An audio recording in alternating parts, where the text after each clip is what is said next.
dalam acara Ayo Hidup Sehat. Kita masih ngomong mengenai tadi biduran ya, biduran. Dokter Nindita sudah ada di sini, seorang spesialis kulit dan kelamin. Nah, Dokter Nindi tadi sudah dikatakan oleh Dokter Susi kalau biduran ini kaitannya erat dengan penampakan di luar. Nah, biasanya menarik perhatian itu di luar ya, Mbak Natali. Iya. Kalau kita biduran itu biasanya yang menakutkan di luar, kok merah semua ya, bikin minder dong ya. Pernah aku yang gede-gede banget, jadi kayak benjol-benjol gitu. Benjol? Iya, jadi kayak itu, apa sih, kayak meleleh-meleleh gitu. Iya, jadi alergi obat. Alergi obat. Alergi obat. Sampai kayak lumer, apa kayak gitu loh. Parah banget, terus aku ke rumah sakit, disuntik. Terus 3 jam, 4 jam kemudian. Nah, sebelum bicara mengenai alergi obat ini dengan Dokter Susi, saya pengen tanya Dokter Nindi dulu. Ya, bener nggak tuh kalau kayak gitu alergi obat bisa kemerahan mukanya gitu, benjol-benjol gitu? Betul. Tadi seperti yang Dokter Susi sudah jelaskan bahwa biduran itu kan sebetulnya reaksi berlebihan dari tubuh ya. Dia bentuknya kalau di kulit itu bentol-bentol, merah-merah, bisa kecil, bisa besar kayak pulau-pulau. Dan dia sebetulnya timbul mendadak, hilangnya cepat. Kurang dari 24 jam tanpa meninggalkan bekas dan gatal sangat. Nggak gatal, gatal. Ya, terus ada ketawa lu di belakang. Kondisi beratnya biasanya memang bisa sampai timbul angioedem. Angioedem tuh mungkin yang bengkak-bengkak tadi Mbak Natali bilang, matanya bengkak, bibirnya bengkak gitu. Terus dia yang bahaya sebenarnya kalau dia menyumbat jalan nafas. Misalnya lidahnya bengkak dan menutup jalan nafas. Nah, itu adalah kondisi emergensinya. Oh, ini yang dibilang bisa bikin meninggal nih, Dokter Sila. Ya. Nah, itu berarti ada gejala sampai ke perjalanan nafas. Berarti itu bisa bibirnya bengkak, terus ada penyempitan mungkin atau di hidung atau seperti apa itu, Dok? Betul. Jadi dia menyempit, menutupi jalan nafas, dan itu berbahaya. Jadi pasien tidak bisa bernafas. Anak aku nah, gitu, untuk alergi. tahunya itu seperti itu supaya masyarakat nih jadi lebih aware dan kapan saat seperti itu harus langsung ditangani, dibawa ke dokter. Oke, jadi kalau misalnya kita lihat bidurannya itu luas sekali, memang baiknya kita langsung segera bawa saja ke rumah sakit. Apalagi kalau sudah ada gejala bengkak di area wajah, mata, bibir, lidahnya mulai membengkak, mulai ngomong kebas, ngomong sulit, sesek, nafasnya nggak nyaman lagi, sesek, nelennya udah mulai tercekat. Gitu atau muntah-muntah itu pertanda bahwa memang kita sebaiknya segera bawa aja ke rumah sakit. Oke, kalau misalnya biduran yang ringan nih, Dok, tindakan awal apa yang biasa bisa dilakukan di rumah? Ya, betul. Biduran itu memang tidak selalu harus diobati. Kan dia bisa hilang sendiri, terutama kalau kita sudah identifikasi apa penyebabnya, kita bisa langsung hindarkan. Kita udah jauh nih dari penyebabnya, dia bisa hilang sendiri. Berarti tidak perlu diobati. Tapi kalau misalnya ringan dan perlu diobati, kita bisa coba dengan bedak kocok. Tahu bedak kocok yang mengandung kalamin, yang anti gatal yang bisa dioleskan. Nah, kebetulan di situ udah ada bedak nih, Dok. Silakan, Ayo Dok. kita ke sana. Nah, ini ada ice bag, bedak. Ya. Ini lotion. Ya. Dan ini cold pack. Ya. Kapan yang mana dan kapan yang harus digunakan, Dok? Oke, yang tadi kan kalau misalnya udah bisa hilang sendiri, oke, gitu kan. Kalau misalnya kita ada ini di rumah, bedak kocok atau bedak yang mengandung antihistamin, antihistamin itu anti gatal yang bisa dioleskan, ini bisa dibubuhkan. Ini lumayan untuk mengurangi gatal, gitu. Terus kalau misalnya ada obat anti gatal di rumah yang bisa dibeli bebas, itu bisa digunakan juga, bisa diminumkan sesuai dengan dosis tentunya ya, dan cara pemberian yang tepat, itu boleh.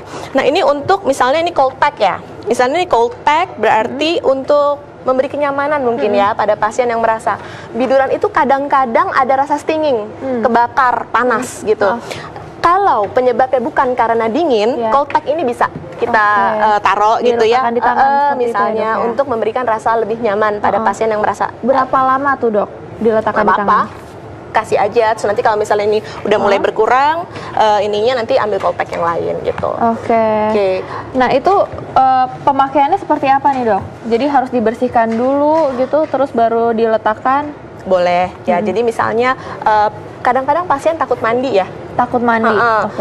Kalau biduran sebetulnya jika bidurannya itu tidak diakibatkan karena dingin, kita nggak apa-apa mandi menggunakan air yang suhunya hangat gitu. Dibersihkan dulu kan, berarti dibersihkan, kemudian menggunakan sabun yang lembut, yang tidak terlalu banyak busa dan yang tidak terlalu wangi. Oke, ini Dok katakan misalnya tangan saya letaknya di sini ada biduran. Terus saya mau menggunakan lotion atau bedak. Itu bagaimana, Dok? Setelah penggunaannya? dibersihkan, kita gunakan salah satu. Misalnya mau yang ini, Ya. Ya. bedak. Misalnya ya, kita bisa langsung setelah dibersihkan, dikeringkan tadi setelah mandi misalnya, Ya. boleh dioleskan. Gitu. Ini tipis-tipis aja. Tipis-tipis atau aja gimana? seperti biasa. Dan salah satu aja, nggak usah ditumpuk. Misalnya punya dua-duanya, jadi saya pakai dua-duanya, nggak usah. Salah satu aja. Oke. Yang Nah, ini- pemirsa berarti seperti ini ya, tipis-tipis aja. Betul. Dan satu aja. Salah Kalau satu. misalnya udah pakai lotion, jangan pakai bedak, jangan Nanti dicampur. jadi kotor bercampur. Salah satu aja. Berapa kali sehari, Dok? Setelah mandi atau gimana? Mungkin bisa sampai 3-4 kali sehari, asalkan rasanya nyaman. Maksudnya memberikan kenyamanan, tidak memberikan rasa yang lebih gatal atau lebih panas, monggo diulang. Oke, Nggak berarti apa-apa. masyarakat harus tahu ya, ini gunanya untuk memberikan kenyamanan dan ini bukan untuk mengatasi dari Bidurannya, dia mengurangi Dia gatalnya. hanya mengurangi gatal karena Mengurangi biduran gatalnya, saja. Oke. Oke. Nah, ngomong-ngomong mengenai tadi ini kan kalau dari luar ya, dari kulit. Nah, di dalam ini ada orang yang alergi obat misalnya atau alergi makanan, kan udah telanjur masuk tuh ke dalam, nggak mungkin dibedakin kan? Nah, Oke. Gimana tuh caranya untuk menanganinya? Oke, jadi tadi mungkin sedikit sudah disinggung oleh Dokter Dita ya. Iya. Jadi ada obat yang namanya antihistamin. Iya. Jadi dia itu akan mengcounter atau melawan efek dari reaksi peradangan yang berlebihan Iya. yang akhirnya menimbulkan reaksi urtikaria atau Iya, biduran itu. biduran. Nah, obat itu bisa diminum dan dia kerjanya akan bisa benerin kulit, bisa benerin yang di saluran nafas yang bengkak. Iya. Tapi kalau saluran nafas yang bengkak itu perlu perhatian lebih ekstra karena itu memang bisa mengancam nyawa. Nah. Jadi itu butuh terapi yang lebih. Nah, pertanyaannya, apakah obat ini bisa dibeli bebas atau enggak? Antihistamin, Dok, beli bebas. Sebenarnya itu harus dengan resep dokter. Ah ya, oke. Jadi kalau udah tahu dia ada kebiasaan mungkin punya biduran, tentunya dia pernah memeriksakan diri ya dan Iya. tahu. Nah, ini kebetulan nih Mbak Natali ada punya pengalaman katanya anaknya biduran ya? Anak aku yang biduran. Kalau anak aku tuh alergi yang kalau misalkan makan yang dia alergi tuh sesek. Gitu, jadinya langsung buru-buru ke IGD atau enggak kita nanya makan apa pasti gitu, nggak ngaku, nggak tahu dia makan yang coklat, dia Iya. tuh alergi coklat, jadi kesian banget. Terus jadi dia dari kecil aku punya nebulizer gitu yang ada sama obat-obatan yang udah nanya sama dokter sekian dosisnya, nah itu yang aku buat melegakan saluran nafas. Ya, Baik, Dokter saluran Susi, nafas. mungkin bisa kasih advice nih gimana nih? Oke, tadi sebenarnya Dokter Dita ada singgung juga, Iya. kalau kita sudah mengidentifikasi faktor pencetusnya, Iya. penyebabnya, cukup hindari itu gitu. Ya. Jadi Hati-hati, berarti coklat nggak boleh tuh ya? cuman kan anak kecil kasih coklat, aduh, ini susah ya. Setiap Jadi terjadi, kalau ini kan jelas mekanismenya Iya. alergi ya. Kalau alergi itu kita sulit mengobatinya, kecuali ada caranya sih kita paparin sedikit sampai Iya. tubuhnya toleransi Iya. gitu ya. Tapi sebaiknya sih memang kalau memang bisa dihindari saja gitu. Karena setiap reaksi alergi itu pasti akan ada risiko untuk jadi reaksi yang berat dan mengancam nyawa gitu. Dan mengancam nyawa tadi mesti ke UGD jadi, ya? Ya, Iya, ini nggak kan boleh dia kalau dikasih makan itu terus, dibiarin terus terjadi alergi berulang. Kalau di rumah dikontrol, kalau dia di sekolah kan nggak tahu dia diem gemes ada makanan temennya lucu kan coklat sekarang ya. Udah deh. Nah, Dok, ini mungkin masyarakat perlu tahu nih dari segi Dokter Susi sebagai spesialis penyakit dalam, apakah ada penyakit-penyakit tertentu yang memicu terjadinya biduran ini? Ada, tapi ini masuknya jadi biduran yang kronik ya, yang terjadi lama gitu. Kadang itu disebabkan oleh infeksi. Iya. Dan biasanya terjadi setelah penyembuhan dari infeksi. Bisa juga karena dia sakit, darah tinggi, dia minum obat dan efek sampingnya bikin biduran.